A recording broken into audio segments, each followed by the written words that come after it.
niba warakunze kureba filime z'intambara akaba utarebye filime yitwa First Blood, Second na Third na Last Blood, izi ni filime zakinwe n'umugabo witwa Rambo. Tera agatebe wumve inkuru y'ubuzima bwa Rambo muri filime n'inyuma ya filime, byose ugiye kukugezaho nyita Fragile Top TV nk'ibisanzwe. Mu isi yuzuyemo imyidagaduro, umuntu umwe yahagurukiye kurengera abatagira ijwi. Izina rye ni John Rambo, ariko inyuma y'uyu mugabo w'intambara hari inkuru y'umuntu wanyuze mu mibereho ihungabana, inzara n'inzozi zidapfa. Uyu niwe witwa Sylvester Stallone, umugabo wihangiye inzira mu isi ya Hollywood.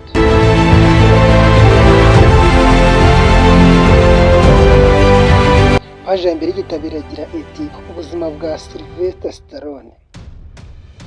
Yavukiye New York mu mwaka w'igihumbi kimwe magana cyenda mirongo ine na gatandatu. Se yari Umudage, nyina afite inkomoko mu Butaliyani.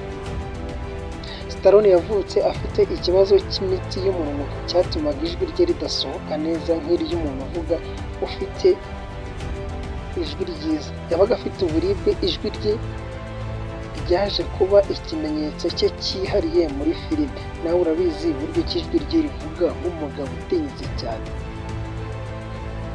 Yakuriye mu buzima bugoye, ababyeyi be batandukanye akiri muto. Ubuzima bwuzuyemo amakimbirane nibwo yakuriyemo. Yigeze kuba atagira aho kuba, agasengera mu nsengero n'amacumbi y'abatagira aho barara niho yabaga. Paje ya kabiri y'igitabo iragira iti inzozi za Rambo muri sinema. Rambo yakundaga gukina filime kuva akiri muto, ariko inzira ye ntiyari yoroshye. Yagiye asaba akazi inshuro zirenga 1000 muri Hollywood, ariko akangwa kubera ko bamubwiraga ko asa nabi cyangwa avuga nabi. Byose byamuberaga imbogamizi yo gutangira gukina filime.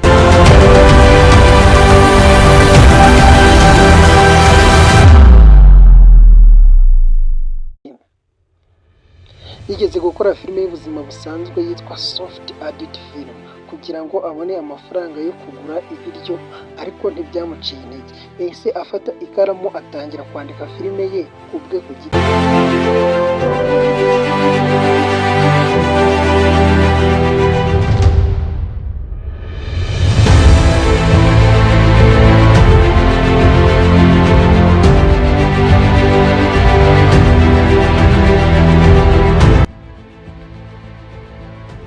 Paje ya gatatu iravuga ngo kuvuka kw'izina rya Rocky, utagira ngo ni Rocky Kimomo wo mu Rwanda, ni Rocky wo muri Amerika, umukinnyi wa filime. Mwaka w'igihumbi kimwe magana cyenda mirongo irindwi na gatanu, nyuma yo kureba umukino w'iteramakofe wa Muhammad Ali, Stallone yanditse filime yitwa Rocky mu minsi 3 gusa. Yishyiriye abacuruzi benshi ba filime, bose barayikunze, ariko bashakaga ko hazakinamo undi mukinnyi atari Rambo. Ibirambo yarabyanze inshuro nyinshi, ariko yanga kuyigurisha atayikinnye.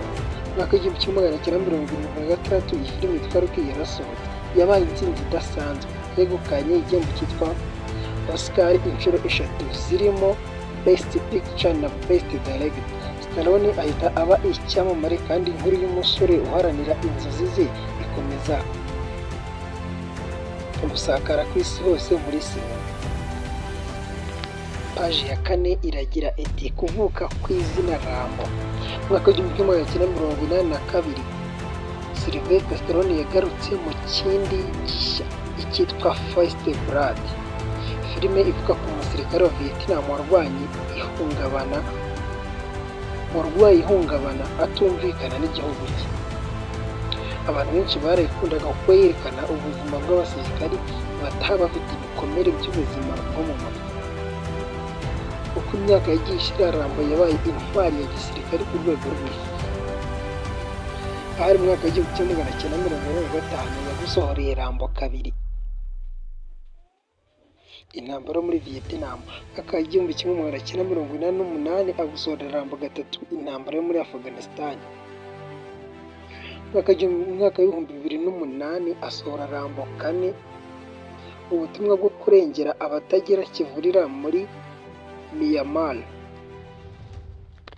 Filime ya nyuma yasohoye yitwa Rambo Last Blood. Rambo ashyirwaho akadomo nk'umusaza urwana ku by'umuryango we. Paji ya 5 iragira iti ubuzima bwe bwite. Nubwo yabaye icyamamare, Rambo yakomeje guhura n'ibibazo by'ubuzima. Yigeze gutandukana n'abagore 3. Umuhungu we Sage Stallone yapfuye mu mwaka wa 2012. Ibi byatumye Rambo akomera kugira ingaruka zikomeye mu buzima bwe.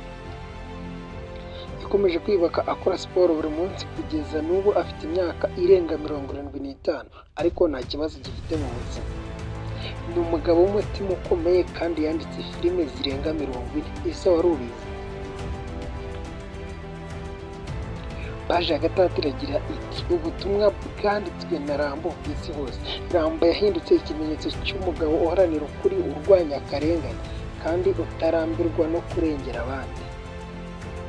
Mu bihugu byinshi harimo n'ibyo muri Afurika, izina Rambo risobanura umuntu w'intwari udasubira inyuma. Ndabizi nawe wamaraga kureba ino filime wataga wiyita Rambo. Rambo ntabwo ari intambara gusa, ni urugendo rw'umuntu ushaka amahoro mu mutima we nka Sylvester Stallone. Reka nsoze nkubwira ngo kuva mu buzima bw'inzara n'amakimbirane kugeza ku nzozi n'ikuzo, Rambo yaduhaye isomo rikomeye. Nta byambu bigufi bigana ku ntsinzi, uharanira inzozi ze azigeraho. Documentary yateguwe na Flash ni Flash Top TV musanzwe. Ikabwira ngo ciao ciao kandi subscribe tubana umunsi ku munsi.